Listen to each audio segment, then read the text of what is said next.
So I've always told you about the petrodollar. That's what really runs our foreign policy, and that's why we do what Saudi Arabia wants when we go bomb people like in Yemen and stuff like that.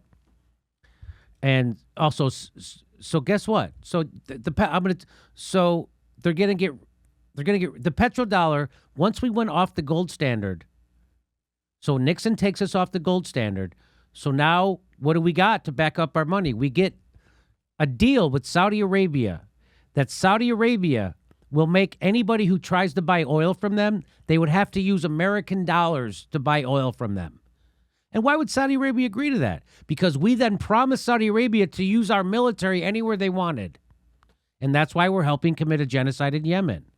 And they can chop up anyone who annoys the head guy. That's right. With impunity. Right. So the head guy chopped up that Jamal Khashoggi, the Washington Post reporter, and we looked the other way. That's something they say Putin does, like Hitler. But no, the guy we're in bed with, the head of Saudi Arabia right now, the prince, he did that. We don't care. So guess what's happening now? So Joe Biden is so poorly mismanaging this situation that he might collapse the dollar and our economy forever. And that's not hyperbole because it's based on the petrodollar. So you should start buying Bitcoin and gold. But what do I know? Nothing. China is days away from killing the petrodollar. This is from the International Man. For decades, the U.S. has been able to exclude virtually any country it wants from international trade. Right now, if one country wants to trade with another, it basically needs U.S. permission first. That's because, for a short while longer, the United States dollar is the world's most important currency. The United States Navy also dominates the world's oceans, controlling most major shipping lanes. But China is building a new international system. Eventually, it will let China and its trading partners totally bypass the United States. Most investors know that oil is the largest and most strategic commodity market in the world. It dwarfs all the other major commodities markets combined. Every country needs oil, and for a short while longer, they need U.S. dollars to buy it. That's a very compelling reason to hold large dollar reserves. So if you want to buy oil, you got to go get a shit ton of American dollars. And so they're saying that lots of countries keep American dollars at reserve, and this props up the American dollar. This is the essence of the petrodollar system, which has underpinned the U.S. dollar since the early 1970s. Right now, if Italy wants to buy oil from Kuwait, it has to purchase U.S. dollars on the foreign exchange market to pay for the oil first. This creates a huge artificial market for U.S. dollars. In part, this is what separates the United States dollar from the purely local currency, like the Mexican peso. The dollar is just a middleman, but it's used in countless transactions amounting to trillions of dollars that have nothing to do with the United States products or services. Jesus Christ. Even our money is a consultant. Yeah, right? That's amazing. That's amazing. Since the oil market is so enormous, it acts as a benchmark for international trade. If foreign countries are already using dollars for oil, it's just easier to use dollars for other international trade too. So you get that. So they have to go get beefed up on American dollars so they can buy oil. So they just start using that for everything. In addition to nearly all oil sales, the United States dollar is used for about 80% of all international transactions. The United States dollar is used for 80% of all international transactions. That's good for us. It's soon coming to an end, which will be catastrophic for us. This gives the United States unmatched geopolitical leverage. The United States can sanction or exclude virtually any country from the U.S. dollar-based financial system at the flip of a switch. By extension, it can also cut off any country from the vast majority of international trade. The petrodollar system is why people and businesses everywhere in the world take United States dollars. Other countries have had little choice about it until now. The death of the petrodollar, Pepe Escobar, the ultimate game changer, and it came much sooner than we all thought. Saudi Arabia is considering, are you ready for this, accepting yen. Is that how you say it? No, yuan. Yuan, you say it yuan? Yeah, I think it's yuan, yeah. Yuan and not U.S. dollars. See what the pronunciation is on that. Yuan. And not U.S. dollars for selling oil to China. Translation, China told them this is the new groove. Fasten your seatbelts. Here's from the Wall Street Journal. Saudi Arabia considers accepting yuan instead of dollars for Chinese oil sales. Do we know what the pronunciation is on that? It looks like it's yuan. I think it's yuan. Hold on. Hey, Siri, what is the currency in China? The renminbi is the currency of People's Republic of China. The what? The renminbi? That's not helpful. That's a cop-out, Siri. That's not helpful. Yuan, I hear. Somebody just told me yuan, and I'm trying to hear it online too. Yuan. Yuan. You pronounce it yuan. So Saudi Arabia considers accepting yuan instead of dollars for Chinese oil sales. That is what's known as a bombshell.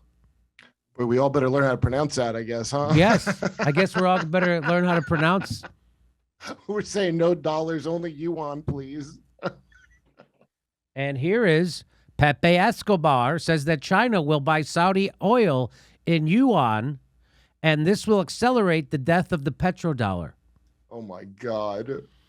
International correspondent Pepe Escobar reports that China should start buying oil from Saudi Arabia in yuan, not dollars, which should hasten the death of the petrodollar, the standard used in the global energy market. The final cutoff, he said, it arrived much earlier than we all thought.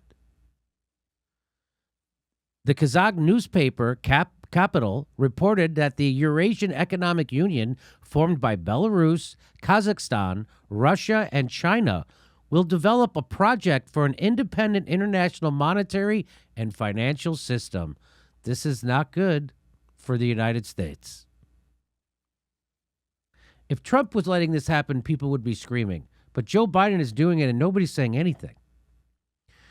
March 11th, what do you want to say, Kurt? It's so crazy now. They're saying shit like Trump wouldn't have let this happen. Like Trump hater people. Oh! I'll show you a video of the guy who hosts the Daily Show. What's his name? Yeah, Trevor Noah. Trevor Noah. Yeah. Yes. That's wild. That is wild, actually. On March 11th, the economic dialogue took place, revealing a new phase of monetary, financial, and economic cooperation between the Eurasian Economic Union and the People's Republic of China. Global transformation, challenges, and solutions. The strengthening of economic relations comes amid the escalating international attack by the United States and European countries against the European Union countries and China.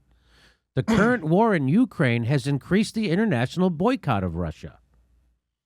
Likewise, this action is taking place at a time when the international financial system is going through one of its worst moments.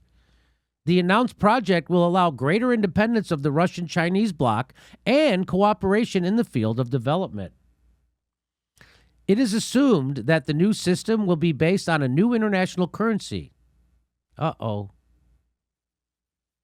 Which will be calculated as an indicator of the national currencies of the participating countries and commodity prices. I don't know what any of that means. The first draft will be up for discussion by the end of March, according to Capital. So they're making their own currency. Here is Business Insider. Saudi Crown Prince snubbed Biden's request to discuss the oil crisis brought about by Russia's invasion of Ukraine. So it seems like it's all over for us in the petrodollar, and our economy might just go into a tailspin and never recover. Look at their pictures. It looks like MBS is like, yeah, that's right, Jimmy. And Joe Biden's going, no. You want to see? We showed you this before. Here is the prince from Saudi Arabia and Putin. Look how happy they are. They high-five each other. Those guys are pals. I wonder what they're high-fiving over. They're all smiles and shits and giggles. Look at that. Like they just made a new currency. Like they just made a new currency. Wow. Saudi invites China's President Xi as relations with Washington remain soured. Is that how you pronounce his name? Xi? It's Xi. Xi? Xi. Yeah, like Zha Zha. Like Zha Zha. Oh, Zha Zha Xi. Xi. Yeah. Saudi invites China's President Xi as relations with Washington remain soured. It looks like we fucked up. It looks like it's all over, and it looks like Joe Biden and NATO did this. It's like they're saying, no, you're canceled. Can you believe that Wall Street would let this happen? Like this, I need somebody. Jimmy, I was gonna say like that makes me like extra afraid there's gonna be World War III because I'm That's like, right. well, what would they do to prevent this? Right, World That's War the only III. answer I got. So this is, this is not good. This is going to be bad for us economically. And this was the big idea of Joe Biden and the Democrats to do all this. Did no one see this coming? I just can't believe they didn't see. You really think you could do this to Russia and China and they wouldn't sit there and make their own currency? I think the people that are supposed, that see this coming, they made all kinds of plans that had nothing to do with this. And then the people that should have been making plans were just getting paid off. So they didn't bother worrying about it. And then there's going to be a war. That's what I think. Well, there you go. And you never even knew about the petrodollar because they never talk about it on the news. Not until I started watching the show did I ever hear of it. Yeah. Even in passing. Never Even heard in of passing, you never heard of the petrodollar. It seems strange because it seems really important. Seems really important. I remember I had on that guy from Andrew Johnson, he writes for Fair or whatever. I had him on and I brought it up, and he looked at me like a Martian just shit me out of an egg. He was like, "Why would you even think about that?" I don't know. Yeah, maybe it's because that's the like vague basis corporate. it's like the basis for everything that happens in the world. I don't know. You mean vague corporate reasons, Jimmy? We're doing our live stand-up tour. We're going to Houston. We're going to Dallas. We're going to Los Angeles, Orlando, Tampa, Columbus, Cleveland, Pittsburgh, Des Moines, Omaha, Kansas City, and more. Go to JimmyDoreComedy.com for a link for all the tickets and become a premium member. You get all our bonus stuff.